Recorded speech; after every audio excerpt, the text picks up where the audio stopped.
आज मी बनवली होती शेंगदाण्याची चटणी. हॅलो गाईज, माझे नाव आहे उत्कर्ष. मी व्लॉग्स बनवते. काल रात्री मी पत्ताकोबीचे पराठे बनवले होते, कारण मला पत्ताकोबी अजिबात आवडत नाही, तर मी पराठ्यासोबत ती खाते. कारण सगळ्या भाज्या खाल्ल्या पाहिजे. सो पराठे आणि दही आणि मग मस्त उसळ खाल्ली.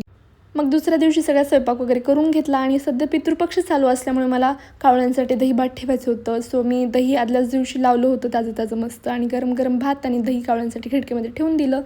मग आधीच बाप्पासाठी पण दही भात काढून ठेवलं होतं. बाप्पाला छान पूजा वगैरे करून घेतली आणि बाप्पाला पण दही भात साखरेचा नैवेद्य दाखवला. त्यानंतर मला दुपारून शेंगदाण्याची चटणी करायची होती. त्यासाठी मी खरपूस शेंगदाणे छान भाजून घेतले आणि मस्त लसण वगैरे टाकून, लसण जिरे तेल टाकून चटणी रेडी केली होती. एवढी यम झाली होती. त्यानंतर मला माझ्या सासूबाईंनी सांगितलं होतं की प्रदोष काळ आहे आज 4 ते 7 तर महादेवाची पूजा करा.